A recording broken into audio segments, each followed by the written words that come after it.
Hello everyone, good evening. কেমন আছেন সকলে? আশা করছি সকলে অনেক বেশি ভালো আছেন। আমিও আমার পরিবারের সকলকে নিয়ে অনেক ভালো আছি। তো বন্ধুরা, এখন বাজে হচ্ছে সন্ধ্যা 6টা, আর এখন থেকেই আমি আমার একটা ছোট্ট ব্লগ আপনাদের সাথে শেয়ার করতে চলেছি। একদম রেডি হয়ে আপনাদের সামনে কিন্তু হাজির হয়ে গেছি। চুলগুলো এত বেশি নড়াচড়া সর্বদা করি, কিন্তু আপনারা মনে মনে নিশ্চয়ই ভাবেন যে আমার মাথায় তো একটাও চুল নেই, কিন্তু এত বেশি চুল নড়াচড়া কেন করি?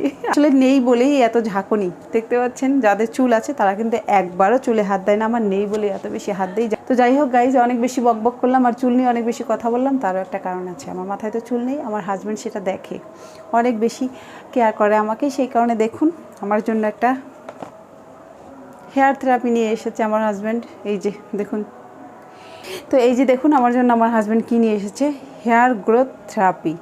এটা নাকি চুল বড় হয়, জানি না আসলে কোনোটাই সঠিক। এর আগেও কিন্তু আমার জন্য আমার হাজব্যান্ড অনেক কিছু এনেছে, কিন্তু কোনো লাভ হয়নি। আসলে জন্মগত না থাকলে হয় না। আমার মায়ের মাথায় চুল ছিল পা পর্যন্ত, আর আমার বাবার ফ্যামিলির কারো মাথায় খুব একটা চুল নেই। তো আমি আসলে সেই ধারা পেয়েছি বাবার ফ্যামিলির, সেই কারণে আমার মাথায় চুল নেই। এ নিয়ে আমি টেনশানই করি না, যদিও চুল থাকলে মেয়েদের একটু ভালো লাগে। আর আমার হাজব্যান্ড চুল পছন্দ করে, কিন্তু আমার সেই জন্যই আসলে চুল নেই। তো যাই হোক গাইস, তোমাদের এটা যদি প্রয়োজন হয় তোমরা কিনে নিতে পারো। আর কিছু মার্কেট করে নিয়ে এসেছে আমার হাজব্যান্ড, আর সে মার্কেটগুলো দিয়ে বাসা থেকে একটু বাইরে গিয়ে দাঁড়িয়েছে, একটা রিক্সা ঠিক করছে। আমাদের আজকে খাওয়াতে নিয়ে যাবো আর একটু মার্কেট দিয়ে ঘোরাঘুরি করব। তো যেহেতু পুজো চলে এসছে, টুকিটাকি তো কেনাকাটা কম বেশি তো থাকেই, ঠিক আছে না? বাচ্চারা যেহেতু আছে, তো জানি না কী করব। আজকে একটু খাওয়া দাওয়ার উদ্দেশ্যে বের হবো, আর যদি সময় পাই তো একটু কেনাকাটা করতেও পারি, নাও করতে পারি, শিওর না। আর কি খাওয়ার উদ্দেশ্যেই যাচ্ছি। তো আমার বাবা হচ্ছে রিক্সা ঠিক করছে, আমরা দিকে রেডি হচ্ছি। তো তার আগে হচ্ছে আমি দরজা জানলা এখন আটকাবো, সন্ধ্যা হয়ে গেছে, অন্ধকার হয়ে এসেছে। তো যাই হোক, এখন আর বাবা একটু বাইরে গিয়েছে রিক্সা ঠিক করার জন্য, কিন্তু বললো যে এসে এক কাপ চা খেয়ে তারপরে যাবে। তো আমি বললাম রিক্সা একটু পরে ঠিক করো, তাহলে আমি চাটা তৈরি করি আর এদিকে সব কিছু আটকায়। আমি যেহেতু রেডি হয়ে গেছি, ওরা ওদিকে রেডি হচ্ছে, ওরা রেডি হলে আমরা বাইরে চলে যাবো। আমার বাবা আসলে চা খেয়েই, ঠিক আছে? তো চলো দেখতে থাকো, আমি একটু চা করব, এখন চা খাবো। আর কি কি আনা হয়েছে সেটাও তোমাদের সাথে একটু শেয়ার করে দিচ্ছি, ঠিক আছে? তো চলো। সামথিং কিছু বাজার আনা হয়েছে, একেবারেই কম, তেমন কিছু লাগতো না। আসলে গ্রিন টি শেষ হয়ে গেছে, সেটাই নিয়ে এসেছে। আর আটা তো প্রতিদিন খাওয়া হয়, সেই কারণে হচ্ছে আটাটা এনেই রাখে। তো আমার রং চা শেষ হয়ে গিয়েছিল, সেই জন্য নিয়ে এসছে। আর ছোট্ট এক প্যাকেট মুড়ি, ওই মাঝে মাঝে চা দিয়ে খাই বা বিকেলবেলা একটু মেখে খাই, সেই কারণে আনা হয়েছে। মুড়িও শেষ হয়ে গেছে। তো যাই হোক, আজকের বাজার এতটুকুই ছিল। আর এই যে আমি এখন জানলাগুলো আটকে দিচ্ছি, বাইরে দেখো একদমই অন্ধকার হয়ে গেছে, সন্ধ্যা হয়ে গেছে। আমরা এগুলোকে ভালোভাবে আটকে চলে যাব। এখন রওনা দেবো আর কি, রেডি হব। ওদিকে ওরা রেডি হচ্ছে, আমি এদিকে চাটা তৈরি করছি। ওনার বাবা আবার ফাঁকে আসবে, চাটা খাবে। তো চা খেয়েই আমরা এখন রওনা দেবো। তো এই যে দেখো, আমি গ্রিন টি দিচ্ছি ওনার বাবাকে, আর আমি নিয়েছি রং চা। আসলে রং চা আমার খুব বেশি ভালো লাগে। তো গ্রিন টি আমি মাঝে মাঝে খাই, কিন্তু ওই যে বললাম যে আমি স্বাদ পাই না আমি কখনো। তো যাই হোক, এইটা হচ্ছে দুপুরবেলার একটা ভিডিও। ভাবলাম কোনো রান্না আজকে শেয়ার করবো না, তাও একটু দেখিয়ে দিই যে কী রান্না করেছিলাম। দুপুরবেলা হচ্ছে পেঁপে দিয়ে চিংড়ি মাছ আমাদের জন্য ডাল ভুনা ছিল, আর বাচ্চাদের জন্য আলু দিয়ে চিংড়ি মাছ ভুনা করে দিয়েছিলাম। এই হচ্ছে দুপুরের খাবারের ছিল, দেখিয়ে দিলাম। তো গাইজ, এই যে আমরা রেডি হয়ে গিয়েছি সবাই। তো এখন লাইট ফ্যান অফ করে আমরা বাইরের দিকে চলে যাব। ওনার বাবা চা খেয়ে বেরিয়ে গেছে অলরেডি, সে গেটের সামনে বেরিয়ে গেছে, আমরা একটু পিছন পিছন বের হচ্ছি আর কি। তো এই যে দেখো, আমরা সবাই মিলে কিন্তু রেডি হয়ে বের হয়ে যাচ্ছি। রিকশায় উঠে গেছি, আমাদের পছন্দের রিকশায়।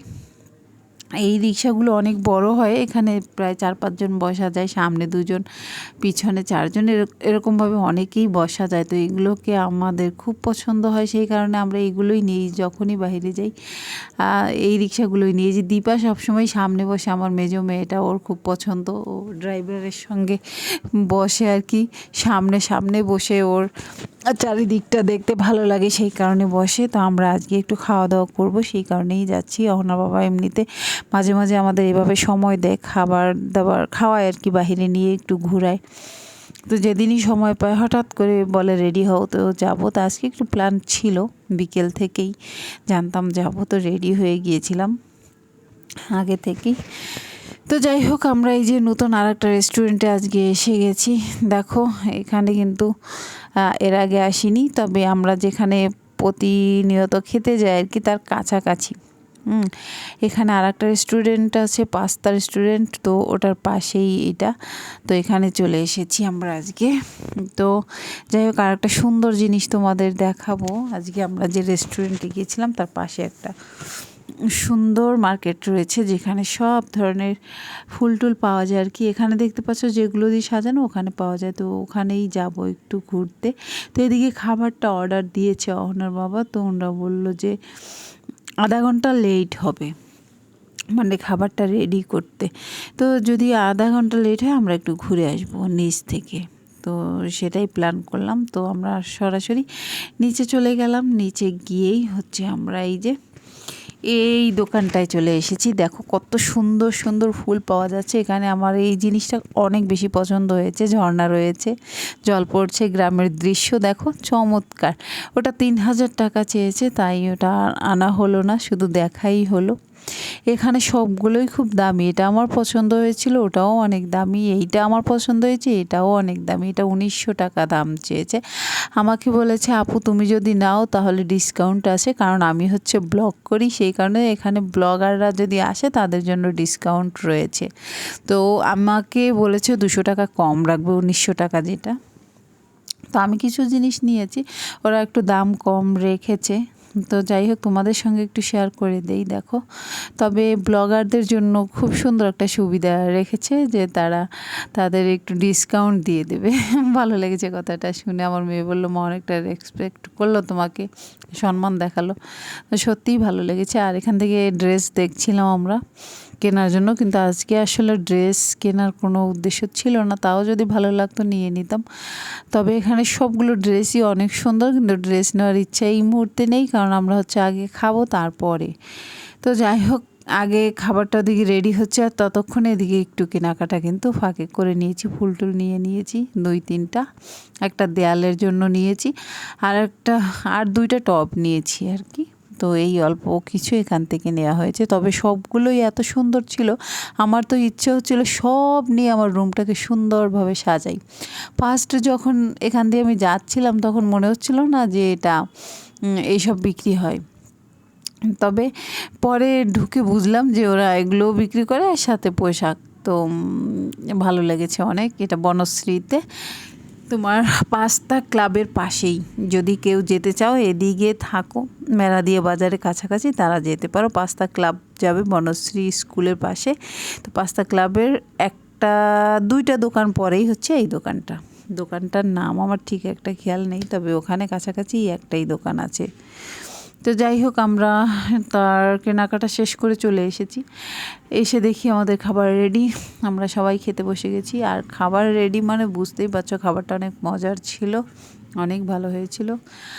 এখানে চিকেন নিয়েছি, কেশনাট সালাদ, আর হচ্ছে তোমার পেপসি নিয়েছিল শুধু বাচ্চাদের জন্য, আমরা দুজনে খাইনি, আর হচ্ছে ফ্রাইড রাইস। তো এই হচ্ছিল আজকে আমাদের রাতের মেনু। তোমরা দেখে থাকবে আমার ভিডিওতে, মাঝে মাঝেই আমরা একটু বাহিরে যাই, মানে বাচ্চারা পছন্দ করে খেতে, আর ওদের সাথে সাথে তো আমাদেরও খেতে হয়, তাই না? আর খাবার প্রিয় তো সব মানুষ, হয়তো বা কেউ খেতে পারে একটু কম, কেউ খেতে পারে একটু বেশি, এটাই আর কিছু না। তবে বাহিরে খেতে সবারই ভালো লাগে, তবে বাহিরের থেকে ঘরের খাবারের কোনো তুলনাই হয় না। সত্যি বলতে শাক ভাত মাছ, এগুলোর যে স্বাদ, এগুলোর যে একটা ইচ্ছা খাওয়ার আমাদের, ওটা আসলে কোনো কিছু দিয়েই পূরণ হয় না। যাই হোক, এখানকার খাওয়া দাওয়া আমাদের শেষ হয়ে গেছে, এবার আমরা বাইরের দিকে চলে যাব। আর এই যে ভাইয়েরা বলছিল যে আপু আপনি কি ব্লগ করেন নাকি, আমি বললাম হ্যাঁ ভাইয়া, তো আমার আইডি নাম্বারটা নিল। ওরা বললো ঠিক আছে আপু আবার আসবেন, আমি বললাম ঠিক আছে, থ্যাংক ইউ। তো থ্যাংক ইউ বলে আমরা বিদায় নিয়ে চলে এসেছি। এই যে দেখো, আমরা কিন্তু এখন বাসার দিকে যাব। এই মতো অবস্থায় একটা জুতার দোকান খোলা ছিল, মার্কেট, তো সেখানে ঢুকে পড়লাম। এখন কিন্তু রাত অনেক বেজে গেছে, প্রায় 11টার কাছাকাছি, আর 11টার দিকে তো সব দোকান প্রায় বন্ধ হয়ে যায়, কারণ হচ্ছে এত রাত পর্যন্ত দোকান খোলার এই মুহূর্তে দেশের অবস্থা ভালো না, দোকান বন্ধ হয়ে যায় 10টার পরপরই চেষ্টা করে এখন দোকান বন্ধ করার। তো এখন প্রায় 11টা বেজে যাচ্ছে, তো আমরা তাড়াতাড়ি করে জুতো কিনে চলে এসেছি। জুতো কিনেছে কিন্তু যেহেতু কাছাকাছি দোকানটা পরিচিত, তখন বাবা 1900 টাকা দিয়ে এসেছে আর জুতো আটকে রেখে এসেছে। উনি চকলেট কালারটা নেবে, কালো কালারটা আটকে রেখে এসেছে। ওনারা বলেছে ভাইয়া আপনার নামে এটা থাক, আর টাকা দিয়ে এসেছে ওনার বাবা নিজের থেকেই, ওনারা নিতে চায়নি, তাও বলেছে আমার জুতো জোড়া এখানে রেখে যাও, যেদিন ওই চকলেট কালার জুতো জোড়া আসবে সেদিনই আমি নিয়ে যাব পাল্টে। তো ওনারাও সেভাবে রাজি হয়েছে। তো দেখো এই যে আমরা চলে এসেছি বাসায়, এখন প্রায় রাত 11:30 বাজে। এখন আমরা ঘুমাবো, অনেকটা সময় কেটে গেছে। ফুলগুলো কেমন হয়েছে অবশ্যই জানাবে, অনেক সুন্দর লাগছে আমার কাছে। দেয়ালে টানাবো এই জন্য এনেছি। টাটা, বাই বাই, ভালো থাকো।